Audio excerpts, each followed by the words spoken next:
Nous allons nous mettre debout pour lire la parole de Dieu. Gloire à Dieu. Alléluia. Nous devons être reconnaissants pour chaque chose que Dieu fait. Alléluia. Il fait tellement beaucoup de choses que souvent nous lui demandons encore sans même dire merci. Ouais. Or, nous devions apprendre à dire merci. Alléluia. Il nous a accordé la santé, c'est sa grâce. Amen. Il nous a donné la foi pour quitter nos maisons, nous retrouver ici, c'est sa grâce. Si nous sommes conscients de ce que la croix a fait pour nous, Amen. nous serons encore attachés à lui plus que jamais. Amen. Nous allons lire la parole de Dieu. Nous sommes dans Hébreux chapitre 1er et nous commençons à partir du verset 1er. Nous allons lire cela ensemble.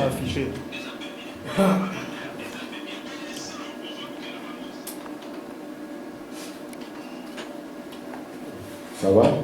Merci Seigneur. Gloire à Dieu. Lisons cela ensemble.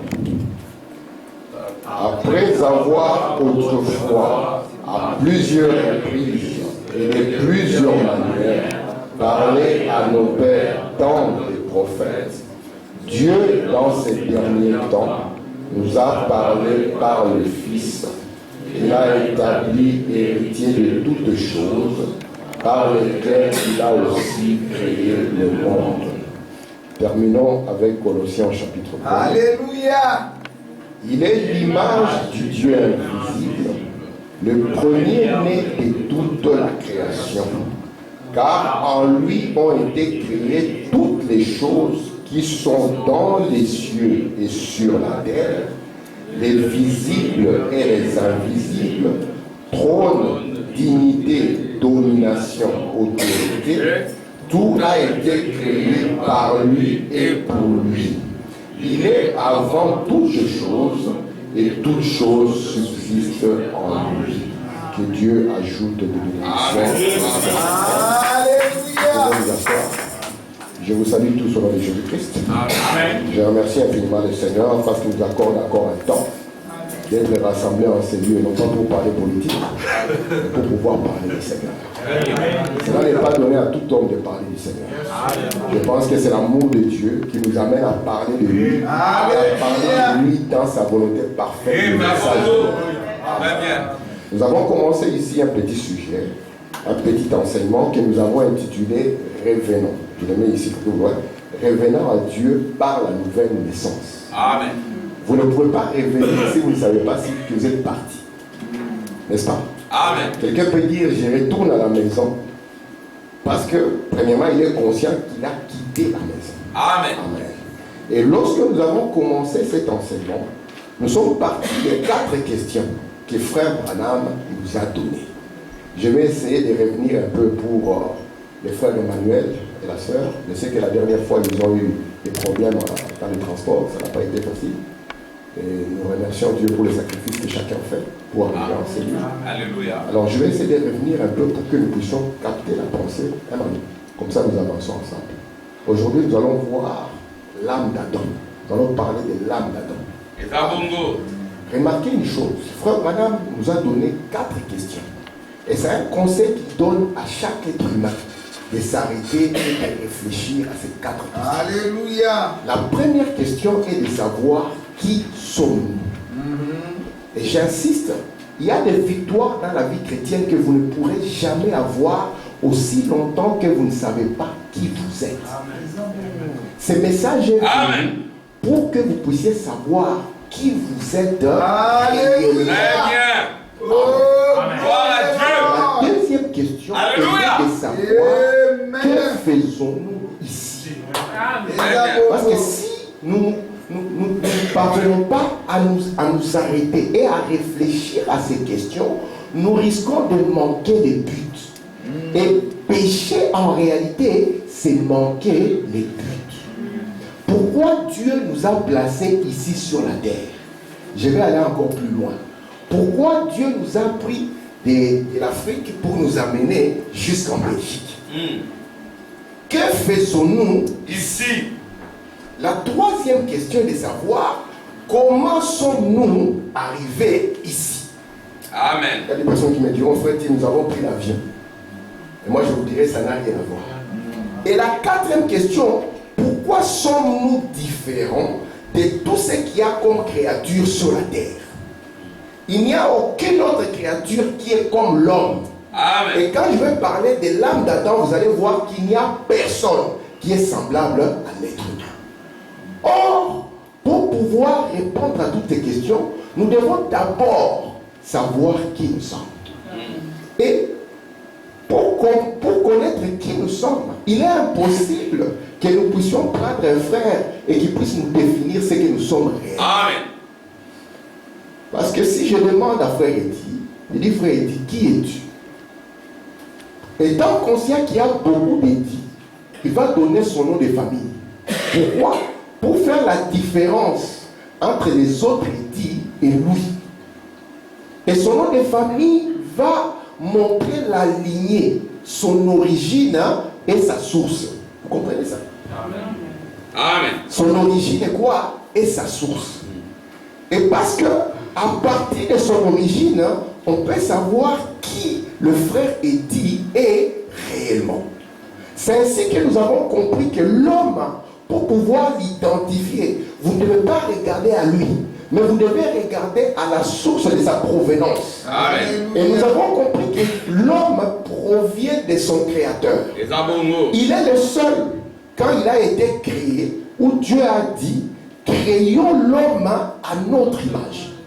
Il n'y a aucune autre créature pour laquelle Dieu a dit, créons cette créature à mon image. Alléluia. Et quand Dieu parle de l'homme, il dit, créons l'homme à notre image. Amen. Ainsi, pour connaître l'homme, vous devez d'abord identifier qui Dieu est. Amen.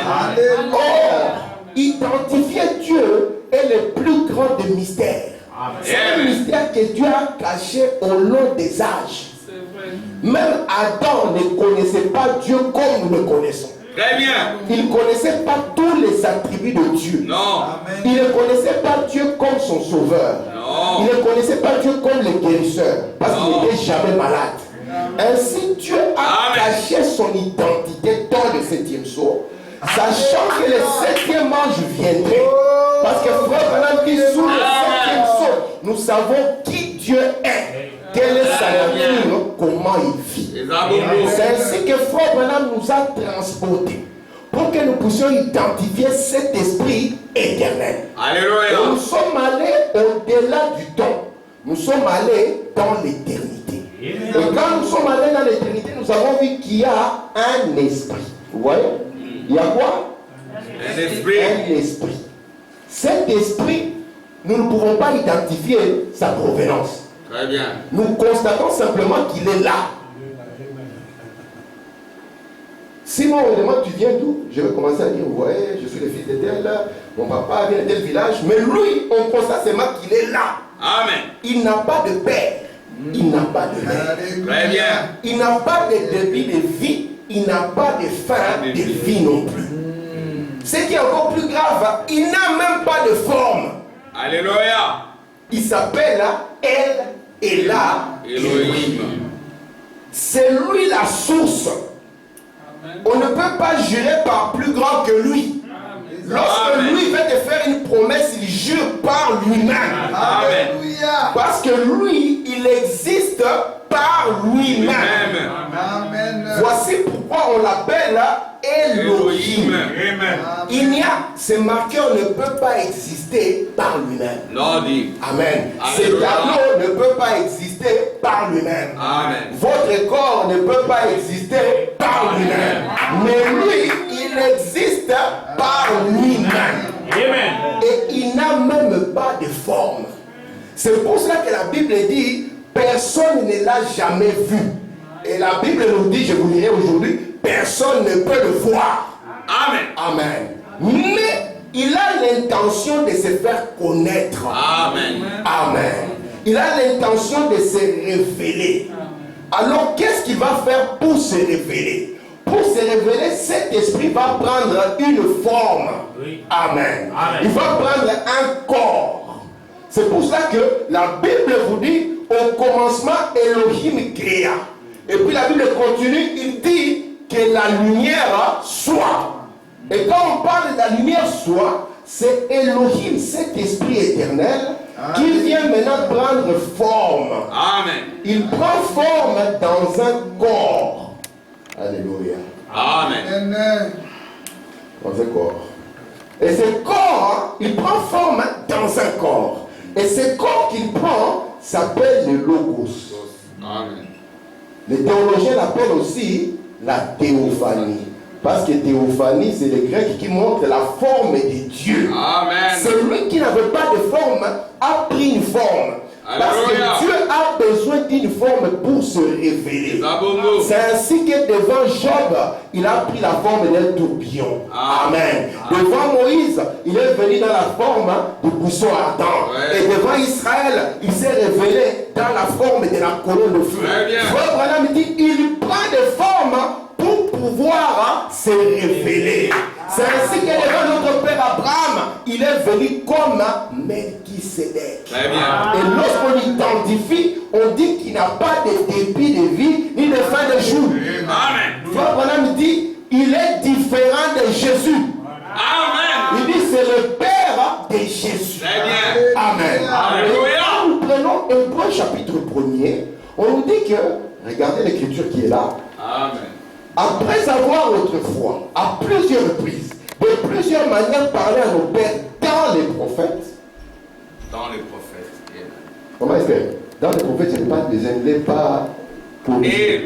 J'ai trouvé une version de la Bible qui est écrite comme ça. J'ai sauté et dit, ah, voici une version en français qui exprime la pensée prophétique. Amen. Dieu nous parle dans les prophètes. Maintenant, dans ces derniers temps, les derniers temps ont commencé à la Pentecôte.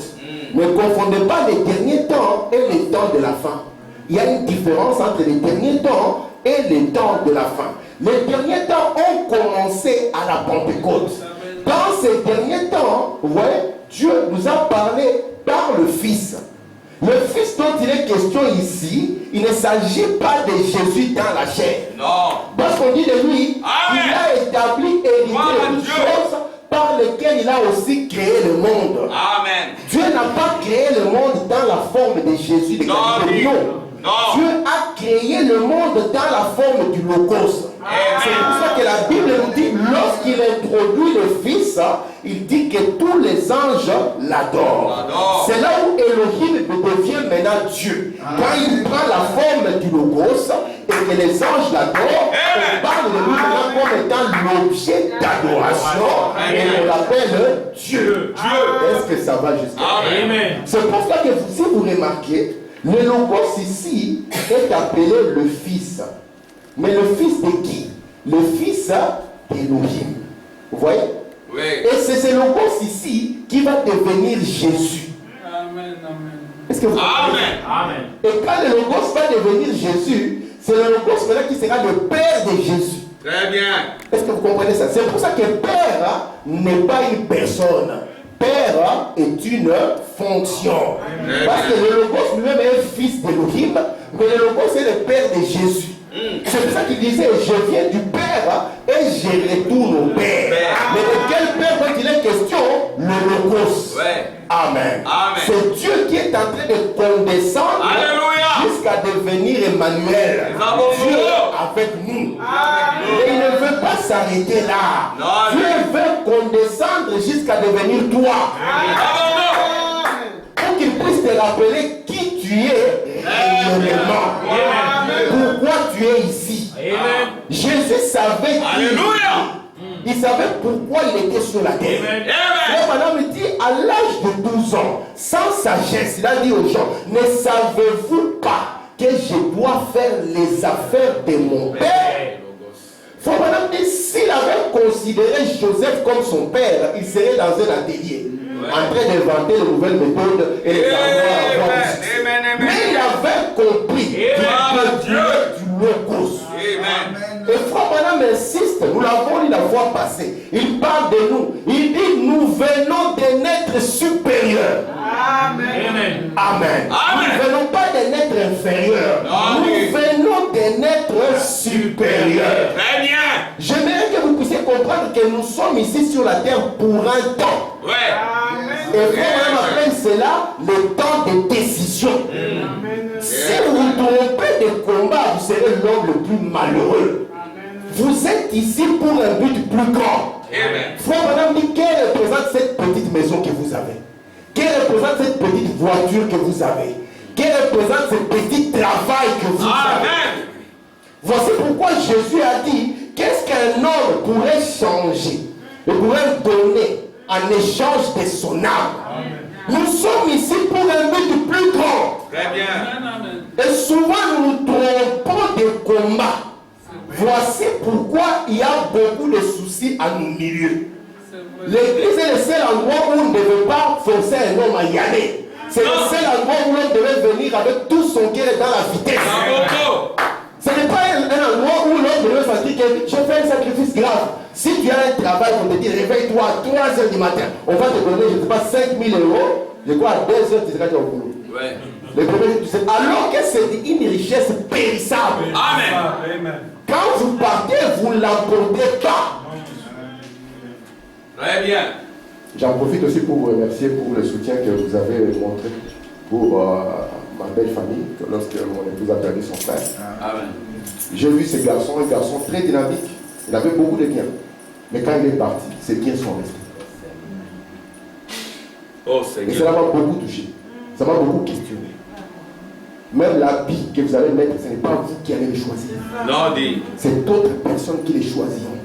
Et quand vous perdez la conscience que vous êtes ici pour un temps, vous risquez de vous tromper. Ce n'est pas pour rien que Dieu vous a amené dans ce message. Ce n'est pas pour rien que Dieu vous a laissé écouter la voix des lettres. C'est une grâce qui n'est pas donnée à tous. C'est parce qu'il voulait que la conscience de l'esprit ne puisse pas vous guider. Jésus, dans la chair, il était 100% homme.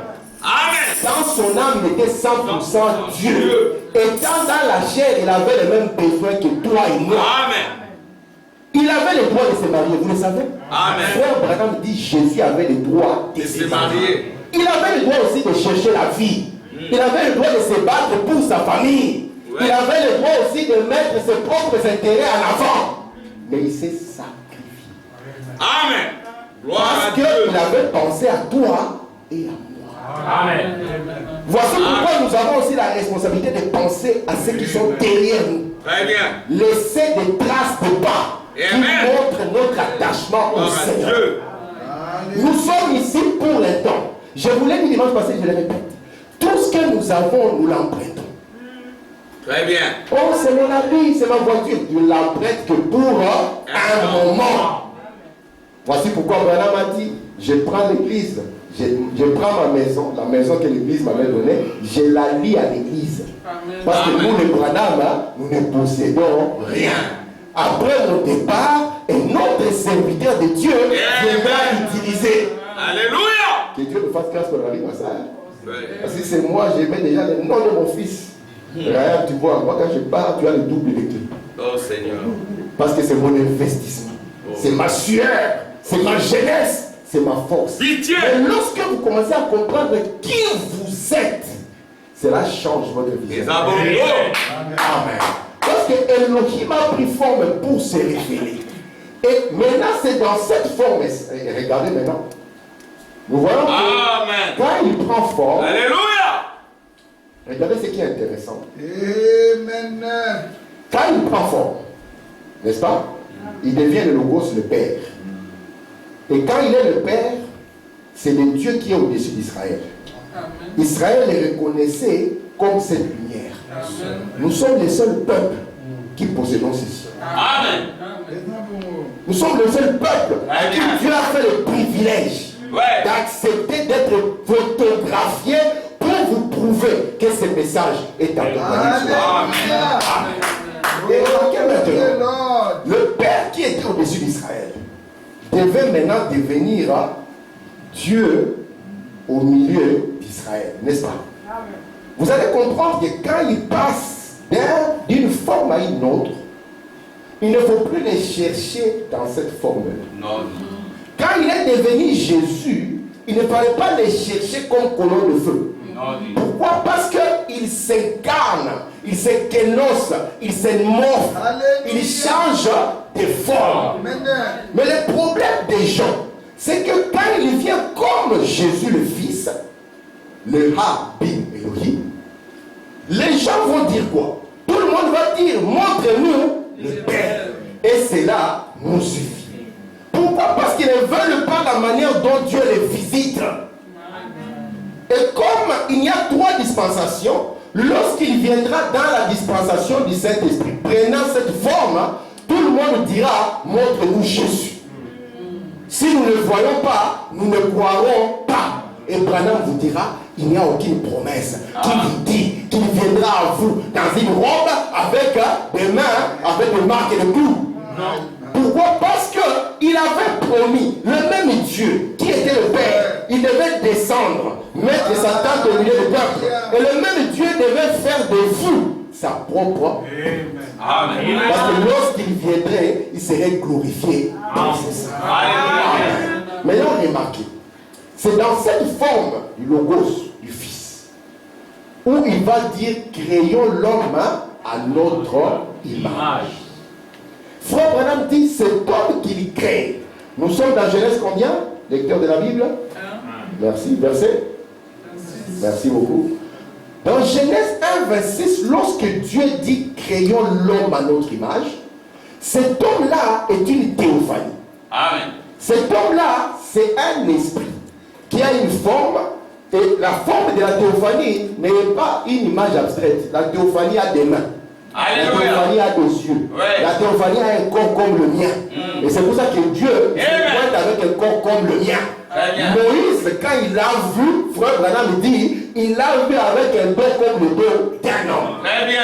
Ésaïe, au verset 6, il l'a vu assis sur son trône comme un homme. Ouais. Même Jean, il l'a vu dans un corps. Même devant les parents de Samson, on l'a vu dans un corps. Même devant Abraham, comme il disait qu'il était comme un homme. C'est lui qui dit, j'ai créé l'œil et je vois. J'ai créé l'œil et je vois. J'ai la main. Ne voulez-vous pas être dans sa main? Amen. Mais là, Dieu crée un être esprit qui est de sa famille, qui est une théophanie. Amen. Est-ce que vous comprenez ça? Amen. Mais dans cette théophanie, qu'est-ce que Dieu va faire? Il va créer un seul corps, pas deux. Il crée un seul corps. Amen. Et dans ce corps, il place 2 parties. Il place la partie mâle et la partie femelle. Est-ce que vous comprenez? Amen. Est-ce que vous me comprenez? Très bien. Je vais l'expliquer encore autrement. Je retourne vers Elohim. Amen. Elohim, lorsque vous le prenez, l'Elohim, en hébreu, c'est la forme plurielle. Si on dit Nabi, en hébreu, ça signifie prophète. Si on dit Nabi, ça va dire les prophètes. Maintenant, si vous regardez Elohim, ça a une forme plurielle. Amen. C'est là où les catholiques sont venus pour bondir en disant qu'il y a 3 personnes en Dieu. Nous leur avons dit fausse révélation. Très bien. Mais Elohim est le pluriel de Eloah. Alléluia. Donc, Elohim est formé par les Eloah. Très bien. Les gènes du Père. Amen. Amen. C'est pour ça que Frère Branham dit qu'en Elohim, il y avait des pensées. Amen. Ces pensées sont appelées des attributs. Et Frère Branham dit les pensées d'Elohim, c'est ça les chrétiens d'aujourd'hui. Amen. Amen. Amen. Voici pourquoi Elohim, sans un Eloah, il est incomplet. Amen. Même si t'envoie en enfer, n'aie pas peur. Amen. Il ne peut pas te laisser là-bas parce qu'Elohim est formé par l'ensemble de sa famille. Amen. Amen. Et c'est cet ensemble de la famille qui est entré dans le Logos.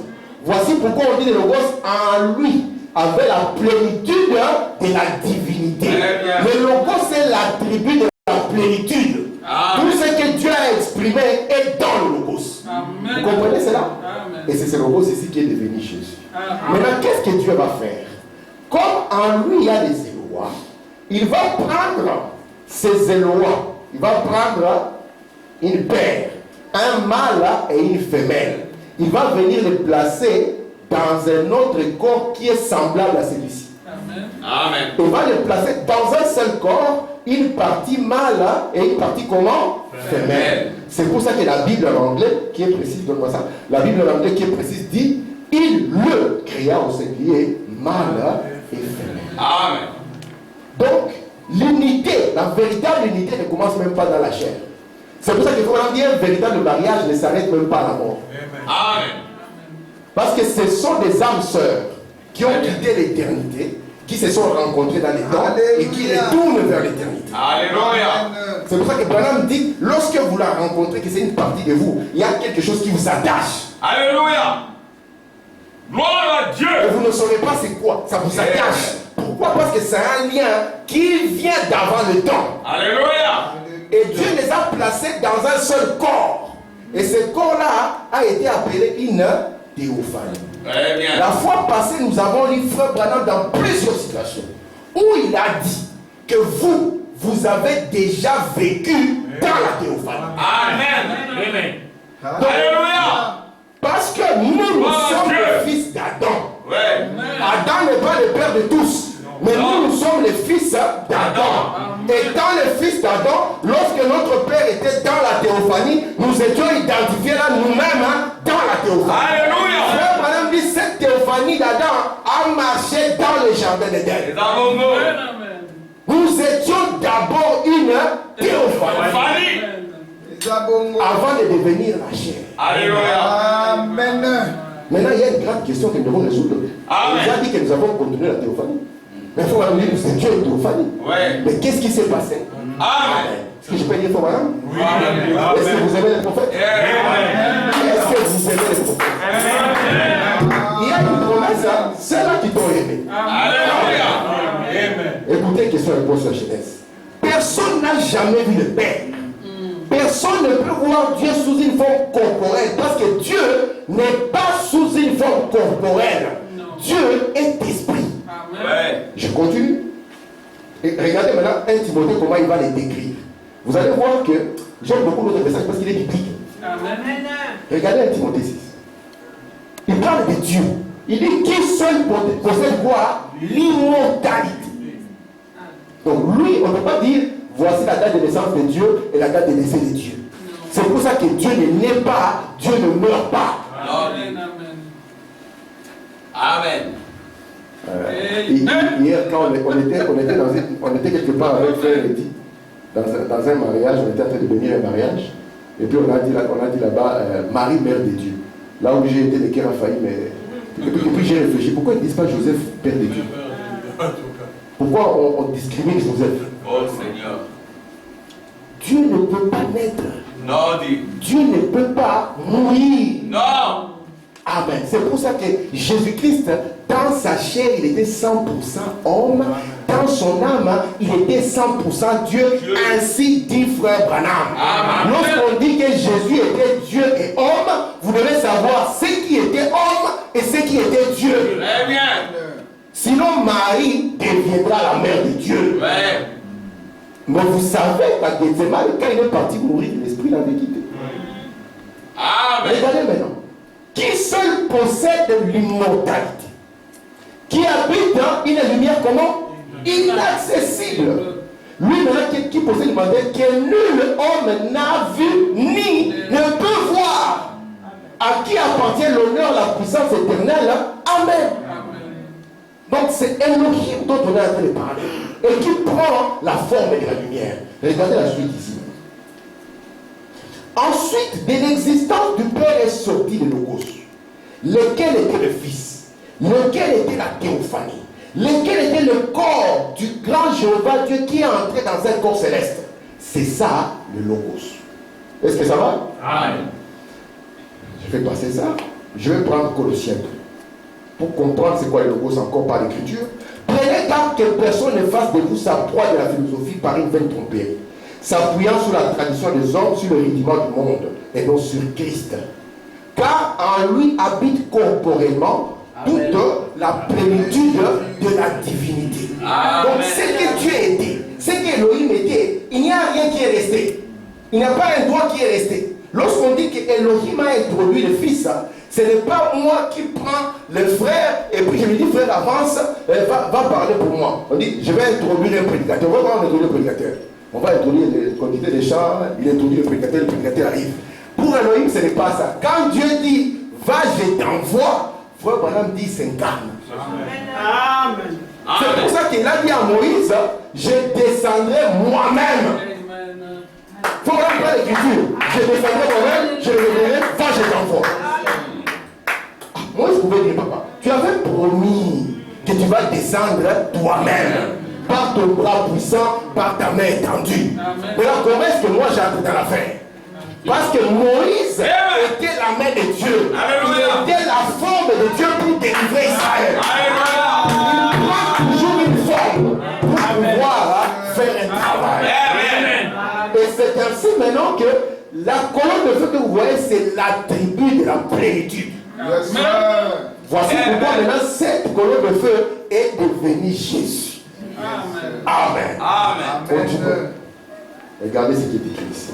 Genèse chapitre 1er. Puis Dieu dit, faisons l'homme à notre image, selon notre ressemblance.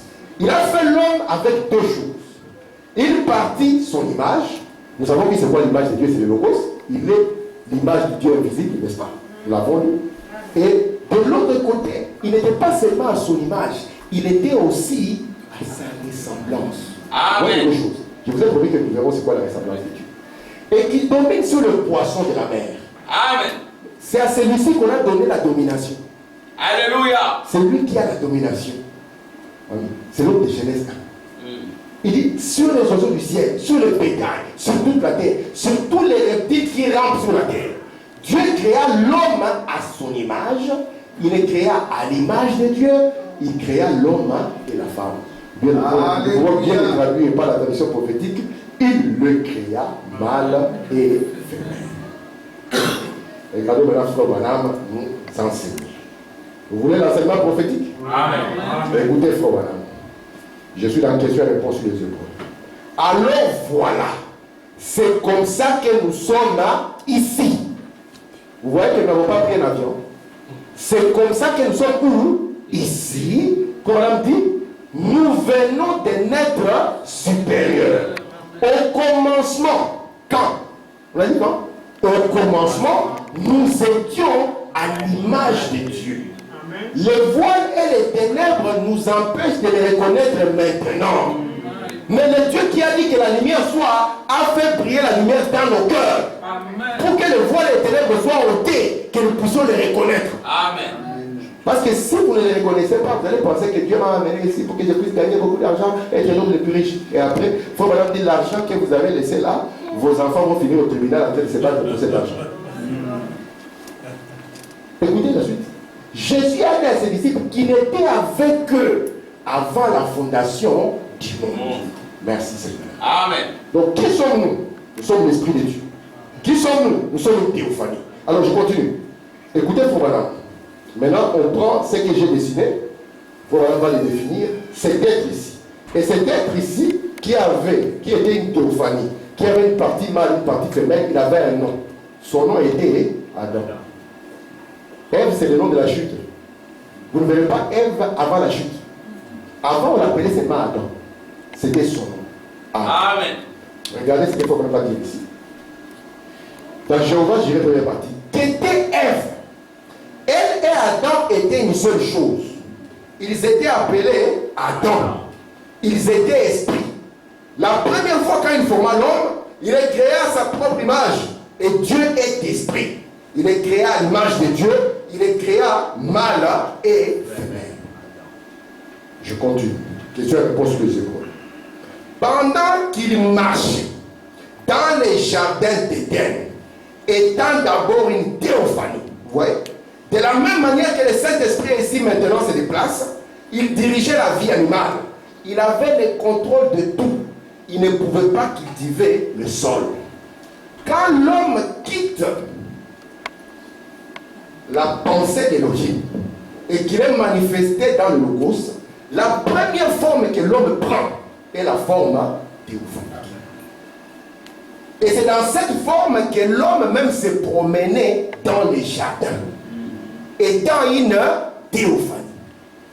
Mais la Bible dira qu'il n'y avait personne pour cultiver le sol. Quand Frère nous a défini une théophanie, il avait dit c'est un corps dans lequel il n'y a pas d'esprit. Donc maintenant, qu'est-ce que Dieu a fait? Il a créé un corps il a pris ces deux attributs, les a placés là-bas comme étant un esprit qui est dans un corps. Et maintenant, dans ces corps, ces esprits pouvaient se promener. Pas dans deux corps, dans un seul corps. C'est pour ça que nous croyons que l'homme et la femme sont un. Vous comprenez? Parce que Dieu les a placés dans un corps et non pas dans deux. Alléluia. Est-ce que vous le croyez? Amen. Je continue. Je prends ici, dans Genèse chapitre 2, il est écrit: l'Éternel Dieu forma l'homme de la poussière de la terre. Regardez tout ce que j'ai mis en majuscule. Ça a son importance. Il souffla dans ses narines un souffle de vie. Et l'homme devient Vous savez que c'est une mauvaise tradition. Amen. J'ai voulu changer la langue. Mais je me suis dit, je laisse comme ça. Dans ma version qui m'a sauvé, ici elle est tombée. La bonne traduction, il devint une âme vivante. Pas un être vivant.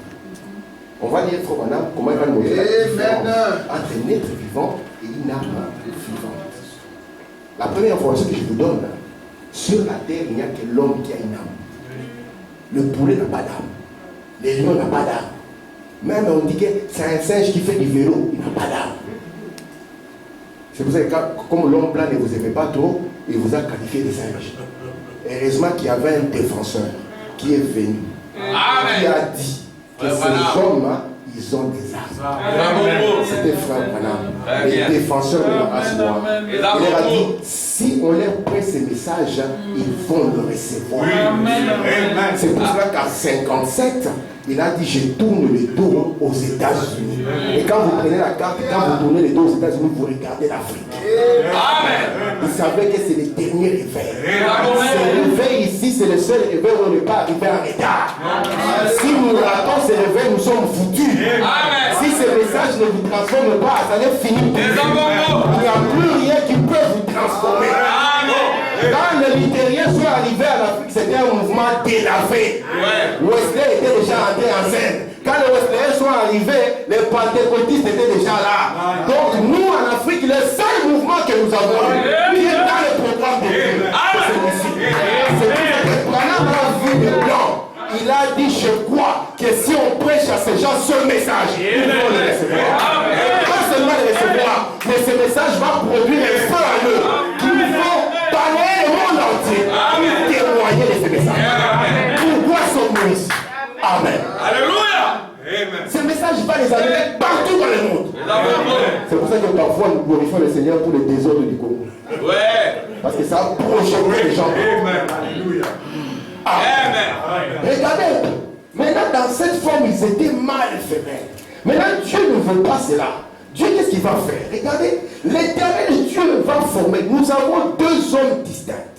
Amen. Il y a l'homme de Genèse 1. Verset 26. Lui, c'est un homme créé. Amen. Nous avons un autre homme.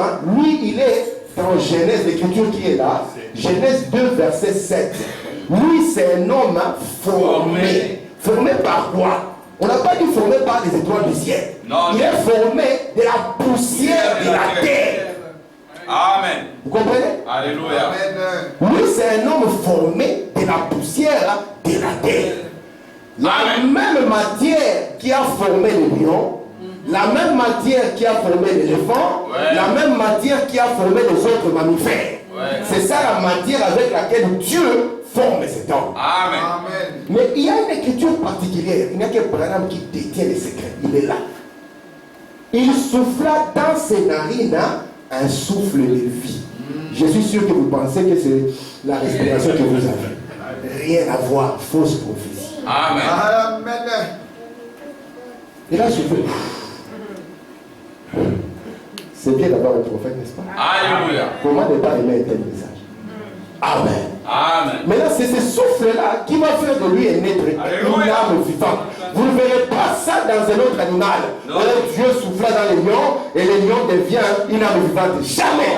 C'est ça qui vous rend différent du reste de tout.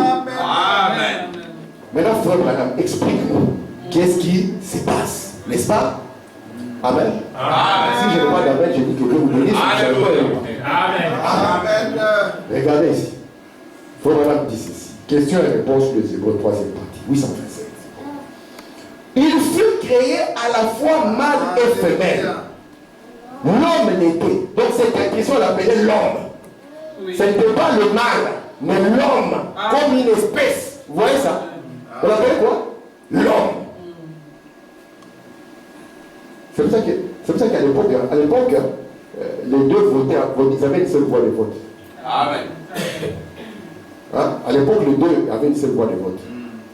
Il n'y avait pas, lui, le vote PS dans la maison, là-bas, le vote MR. Ça, c'est le fruit de la confusion. Alléluia. C'est pour ça que nous ne croyons pas dans cette église. Si votre mari parte, que vous restez ici. Vous n'avez rien à faire ici. Amen. Si votre mari quitte l'église, partez avec vous. Nous ne sommes pas ici pour garder les femmes des gens. Nous ne sommes pas ici pour diviser les familles. Il les a unis là. Amen. Amen. C'est que vous voyez ici. Votre mari part, nous vous accompagnons. Là où vous êtes parti, il est devenu musulman. Nous vous accompagnons à la mosquée. Nous vous disons, sœur, croyez toujours le Seigneur dans votre cœur et priez pour votre mari. Parce que ne corrige pas une erreur par une autre erreur. Amen. Le salut individuel, papa. Pas dans le mariage. Le mariage, le salut de l'homme individuel, mais qui suit l'ordre de Dieu. Est-ce que vous comprenez ça? Est-ce que vous savez que Frère Branham dit qu'une femme dominatrice était catholique? Ouais. Est-ce que il y a plus d'amen. Amen. Amen. Frère Branham me dit une femme qui domine, elle a des sémences de l'église catholique. Ouais. C'est pour ça que vous voyez les femmes attachées au pantalon. Ouais. Elles ne veulent plus de jupes, elles veulent aussi porter des pantalons. Ouais. Il y a des hommes qui disent c'est madame qui porte la culotte à la maison. Une femme dominatrice, on dit c'est une malédiction. Amen. Amen. Elle ne peut pas avoir un caractère comme ça. Ce n'est pas le caractère de Dieu. C'est pour ça qu'une femme dominatrice, il s'agit de notre âme. Elle n'est pas dominatrice. Lorsque Christ part, notre âme se soumet. Amen. Est-ce que vous le croyez? Alléluia. Amen. Vous pouvez dire, frère, écoutez. Il fut créé à la fois mâle et femelle. L'homme l'était. La Bible dit qu'il était. Dieu créa l'homme à la fois mâle et femelle. Il est créé ainsi. Remarquez bien. Quand il fut séparé de la théophanie, écoutez attentivement, et qu'il fut placé dans la chair, il n'était pas là au complet. Une partie de son être était toujours une théophanie. Suivez-moi attentivement, il y a quelque chose de beau qui est ici. Ça, c'est notre corps. Vous voyez? Frère Branham nous a dit qu'il y a 3 corps. Nous avons le corps terrestre, le corps de chair, comme celui-ci, ou bien ce que vous voyez ici. En réalité, personne n'a jamais vu Dieu, personne ne le verra. Personne ne le verra? Merci. Personne ne l'a jamais vu, personne ne le verra. C'est ce que Frère Branham a dit. Vous voyez que nous faisons partie de lui. Amen. Alléluia. Vous avez une forme ici qui vous donne l'idée de ce que je suis. Donc je me révèle à vous par cette forme. C'est pour ça que si j'arrive quelque part, les frères Emmanuel, je dis ah bonjour Freddy, n'est-ce pas? Parce que je me révèle à lui au travers de cette forme. Donc nous avons un corps de chair, un mammifère que nous connaissons. Mais cela ne s'arrête pas. Nous avons un autre corps. Ce corps théophanique s'appelle aussi un corps céleste. Et puis il y a un autre corps, le corps glorifié. Je vous ai dit, laissez-moi vous parler de ces 2 corps et ça sera facile lorsque je vous parlerai du corps glorifié. Est-ce que ça va jusque là? Amen. Alors remarquez maintenant. Frère Branham nous dit ici que quand il fut séparé de la théophanie et qu'il fut placé dans la chair, il n'était pas là au complet. Vous savez, une partie de son être était toujours une théophanie. Vous voulez savoir quelle partie de son être était une théophanie? Disons, frère Branham, il est précis. N'est-ce pas que notre prophète n'est pas confusionniste? Non. Précis. Corinthiens, livre de correction, paragraphe 138. Maintenant, au commencement, ils étaient comment? Un. Dieu, lorsqu'il créa l'homme, il créa un être double, à la fois mâle et femelle. Il les sépara où? Dans la chair. Le plaça ici, dans la chair, mais la partie femelle là, était toujours esprit. Donc maintenant, qu'est-ce que Dieu va faire? C'est ici où il y aura la différence avec la manière dont Jésus est venu sur la terre et la manière dont Adam, notre Père, est venu sur la terre. Donc, Ces attributs qui venaient d'Élohim ont été placés premièrement dans une forme appelée théophanie. Maintenant, qu'est-ce que Dieu va faire? Dieu va détacher cet esprit. Il va laisser la forme. Il détache l'esprit. Il vient placer cet esprit ici, dans un corps de chair. Est-ce que vous comprenez ça? Amen. Et puis qu'est-ce qu'il fait? Il laisse l'autre partie dans la théophanie. Est-ce que vous voyez ça? Amen. Ça va jusque là? Amen. Et ici maintenant, c'est ici où Adam vient de contourner la théophanie. Pourquoi? Parce qu'il n'est pas sorti de la tribu, devant la parole et la parole la chair. Mais ici, il vient de contourner la théophanie. Vous voyez? Il vient maintenant de la tribu directement dans la chair. Est-ce que vous le voyez? Amen. Vous le voyez? Sinon, Amen. Amen. Ici, Adam vient de contourner. Tandis que Jésus est venu de la tribu à la parole, et c'est la parole là, qui est devenue chair. Amen. Et c'est pour ça que Jésus ne pouvait pas tourner. Amen.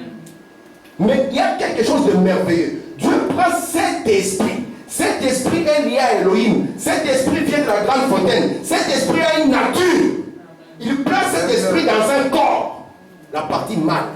Il laisse la partie. Écoutez, frère, on continue. Alléluia. Dans question-réponse sur Hébreux 139. L'homme et la femme ont été faits un, pas deux. Ils ont été faits un. Ils ont été séparés. L'un placé dans la chair et l'autre dans une théophanie. Il le savait.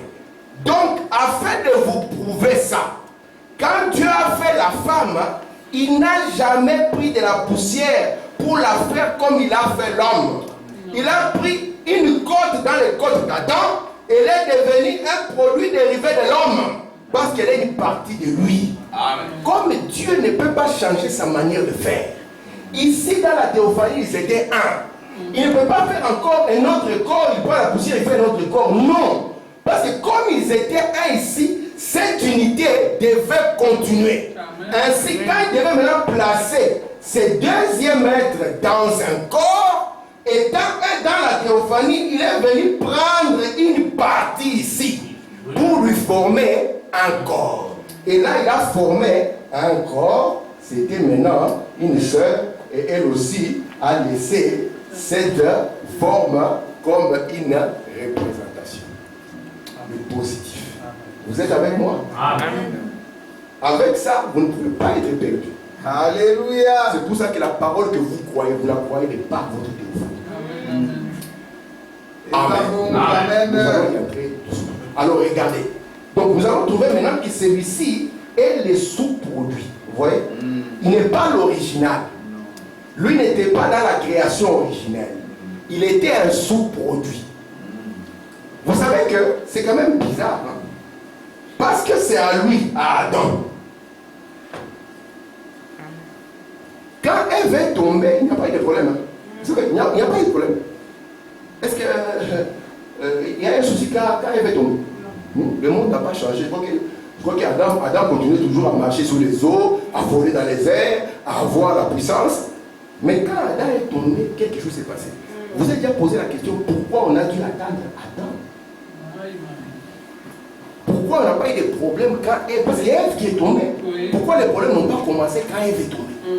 Mais pourquoi les problèmes ont commencé quand Adam est tombé? Alléluia. Parce que le premier attribut de Dieu, c'est la paternité. Et la paternité est l'attribut qui manifeste tous les autres attributs. C'est pour ça que Elohim est devenu père lorsqu'il a donné naissance au Logos. Le premier père, c'est Dieu. Vous ne pouvez pas être plus père que Dieu. Amen. Amen. Merci Seigneur. Est-ce que ça va? Amen. Regardons maintenant Job 32 et je rentre dans la leçon du jour. Je vais prêcher encore pendant 10 minutes et je vais m'arrêter. Job 32, verset 7. Je disais à moi-même, les jours parleront. Le grand nombre des années enseignera la sagesse. N'est-ce pas? Beaucoup de gens pensent que quand on est vieux, on est sage. Beaucoup de gens pensent que comme c'est un vieux, il est sage.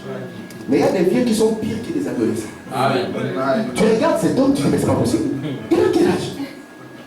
Moi parfois je sors ici dans la rue, je regarde les enfants. Regardez ces avec la barbe comme ça, regarde ce qu'il a fait. Maintenant, Eliou aussi. Eliou. Je disais à moi-même, il a regardé, Eliou est arrivé, il a trouvé que les autres frères là-bas étaient en train de condamner Job. Lui, il était le plus jeune. Il a dit, je vais rester calme, hein. Je ne vais pas parler, je vais laisser d'abord que les vieux puissent parler. Parce que Branham est le dernier de la famille. Amen. On a laissé Luther parler. On a laissé Wesley parler. Les patriotistes ont parlé. C'est tout ce que vous avez à dire. Et nous, maintenant, il dit, je disais à moi-même, les jours parleront. Le grand nombre d'années enseignera la sagesse. Nous avons compris que ce n'est pas 50 ans dans le message qui vous rend sage. Amen. Regardez le verset 8. Mais en réalité, dans l'homme, c'est l'esprit. Comment on appelle ça? Le souffle du Tout-Puissant qui donne l'intelligence. Amen. Ici, ce n'est pas l'intelligence de l'école. Non, monsieur. À qui enseignerai-je la sagesse? À qui enseignerai-je la doctrine? C'est l'intelligence qui a de la sagesse. Regardez le verset 9. Ce n'est pas l'âge qui procure la sagesse. Ce n'est pas la vieillesse qui rend capable de juger. Non. On l'a vu paraître dans la nuée blanche. Il avait les cheveux blancs. Branham l'a regardé, n'a pas compris. Comment se fait-il qu'un jeune homme qui est parti à 33 ans va avoir des cheveux blancs? Alléluia. Jacques Moore a dit c'est un corps glorifié. C'était un théologien. Paul a dit ça n'a pas sonné juste. Non. On n'a pas dit Jésus devait être sage en devenant vieux. Comment est-ce que Dieu va vous placer comme des juges? Le secret est au verset 8. En réalité, dans l'homme, c'est quoi? C'est l'esprit. Le souffle du Tout-Puissant qui donne l'intelligence. Ici, il s'agit du souffle du Tout-Puissant. Un jour, Jésus avait soufflé sur ses disciples. Vous vous souvenez? Il a dit, recevez le Saint-Esprit. Amen. Le souffle du Tout-Puissant. Amen. L'intelligence. Disons, frère, dans les noms confirmatoires, paragraphe 160. Eh bien, frère Branham va parler de nos frères témoins de Jéhovah, n'est-ce pas? Amen. Mais dans leur livre ici, les témoins de Jéhovah disent que le souffle que vous respirez est l'âme. Frère Manuel, donc il souffle, il devient une âme. C'est ça l'âme. C'est ce que les témoins de Jéhovah enseignent. Écoutez, frère Manuel. Eh bien, cela ne peut pas être juste. Le souffle que vous respirez n'est pas l'âme. Je continue. Si c'est ainsi, un coup vous êtes une sorte d'âme, le coup suivant, quelqu'un d'autre a respiré cette âme. D'ailleurs, durant la corona, les uns et les autres ont respiré des âmes. C'est pour ça que chacun mettait le masque pour garder son âme. Quelqu'un d'autre, regardez où vous en arrivez. Le souffle, c'est du vent. Il y a de l'oxygène, il y a des particules, il y a un peu de corona quand vous êtes dans un milieu qui n'est pas sain. C'est du vent. Et le vent est ce que vous respirez dans vos narines. On peut continuer? Amen. Écoutez, frère. Attends, je prends d'abord ces versets. Ces versets, on va voir comment on va l'appliquer et ça fera du bien. C'est pourquoi il est écrit, le premier homme Adam devint une âme vivante. Mais ce qui est bizarre, Jésus ne dira pas de lui qu'il est une âme vivante. Vous allez comprendre pourquoi. Le dernier Adam est devenu un esprit vivifiant. Vous comprendrez pourquoi. Adam, lui, est devenu une âme vivante. Mais Jésus, quand il vient, parce qu'il est le second et le dernier Adam, lui il va devenir maintenant un esprit qui vivifie. Alléluia. Continuons avec vous. Maintenant, ils prennent l'écriture du début. Et Dieu souffla un souffle dans ses narines. Et il devint une âme vivante. Maintenant, je vais vous demander quelque chose. Si c'était un homme, quel genre de souffle respirait-il avant que Dieu ne souffle ce souffle de vie en lui? Vous avez l'idée peut-être d'un Adam qui est là, qui ne respire pas. Maintenant, il faut qu'on vous pose la question. Vous êtes dans la situation, pas d'interprétation, pas quoi que ce soit. Il vous dit maintenant, si c'était un homme, quel genre de souffle respirait-il avant que Dieu ne souffle ce souffle de vie en lui? Écoutez, frère madame, quel genre de souffle? C'était un homme respirant et vivant. Amen. Je répète. C'était un homme respirant et vivant. Il y a une partie que la nature fait, il y a une partie que Dieu fait. Amen. Ici, je ne parle pas de ce que la nature fait. Je vais parler de ce que Dieu fait. Il faut maintenant continuer. Alors donc, si c'est ainsi, alors chaque animal est une âme vivante. Parce que l'animal, quand il sort, il respire. Est-ce que c'est l'Éternel qui a soufflé dans l'animal? Maintenant, il vous dit quel genre d'homme était.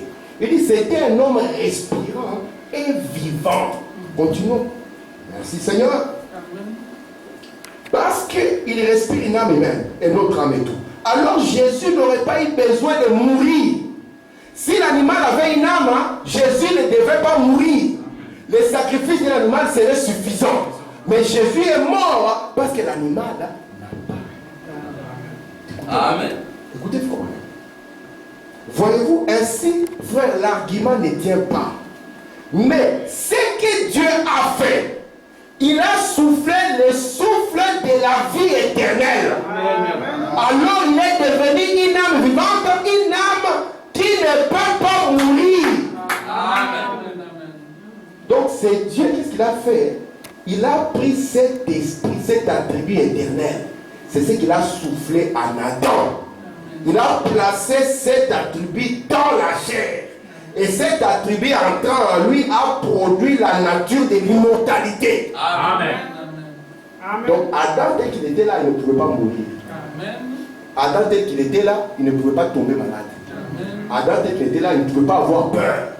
Adam ne pouvait pas avoir de soucis. Amen. Parce que c'était l'attribut qui venait d'Élohim qui a enfin soufflé dans la chair. Amen. Est-ce que ça va? Amen. Encore 3 minutes, nous avons fini. Remarquez, il souffla le souffle de la vie éternelle dans ses narines. Et il est devenu une âme éternelle parce que Dieu a soufflé. Pas ce que la nature a fait, mais ce que Dieu a fait. Il a soufflé le souffle de vie dans ses narines. Il est devenu une âme vivante. Mais Dieu, écoutez, spécialement sur qui? Spécialement sur Adam. On n'a pas dit sur un animal. Spécialement sur Adam. Souffla le souffle de la vie éternelle. Il devait une personne éternelle avec Dieu. Amen. Il avait la puissance comme Dieu. Il était un Dieu amateur. Amen. Il était le Dieu de la terre. Pas le Dieu du ciel, mais le Dieu de la terre. Qu'est-ce qui a rendu Adam le Dieu de la terre? Le souffle de Dieu. C'est ce qu'on appelle les livres. Amen. Est-ce que vous comprenez? C'est ça ce qu'on appelle le livre. C'est comme ça qu'Adam devient le propriétaire, le titre de propriété de la terre. Amen. Incontestable. Amen. Merci de nous vraiment comme ça. Incontestable. Amen. Merci Seigneur. Lisons les derniers versets, puis nous allons nous arrêter. Vous allez voir que le message est biblique. Alléluia. Le verset est là. Soyez bénis par l'Éternel. Et vous dites, Amen. Qui a fait les cieux? Amen. Les cieux sont les cieux de l'Éternel. Mais il a donné la terre au Fils de l'homme. Vous voyez ça? Amen. Donc quand il a soufflé en lui, ça l'a rendu comme Dieu. Amen. Dieu occupe-toi du reste. Ici, c'est chez moi. Amen. C'est pour ça que toi, un jour, Dieu nous donne rendez-vous. Il dit, va à l'endroit que toi tu appelles le cœur du sportif. Parce qu'il était notre Adam. Amen. Il pouvait nommer des endroits et Dieu est d'accord. Il appelle un animal, il dit viens ici. Toi dorénavant, tu t'appelles le singe. Alléluia. Et le singe est content, il doit nommer. Qui t'a nommé? Dieu. Est-ce que vous le croyez? Amen. Amen. Il lui a donné la terre. Amen. Merci Seigneur. Amen. Il nous a donné la terre comme étant le domaine de l'homme. Alléluia. Qu'est-ce que Dieu a fait? Il a soufflé en lui le souffle de la vie éternelle. Et Adam est devenu quoi? Une âme vivante. Amen. Et étant une âme vivante, Adam devait prendre soin de cette âme. Amen. C'est pour ça que chaque soir, Adam était en contact avec son créateur. Il venait à la grande cathédrale, il lui parlait, il nourrissait cette âme, il donnait la force à cette âme. Et il prenait les mesures de l'âme en restant toujours dans les frontières de la parole. Amen. Alléluia. Amen. Cela montre que nous aussi, nous devons prendre soin de notre âme. Parce que c'est la vraie et la véritable chose. On nous a dit que dans l'homme, c'est le souffle du Tout-Puissant. C'est ça qui donne l'intelligence. Amen. Que le Seigneur Jésus-Christ vous bénisse. Amen. Merci Seigneur. Nous allons nous mettre debout. Est-ce que ça a été clair? Amen. Alléluia.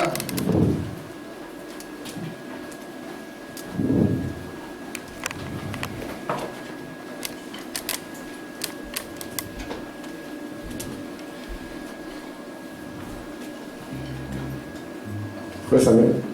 Attendez mon cœur. Nous allons chanter, nous allons prier. Attendez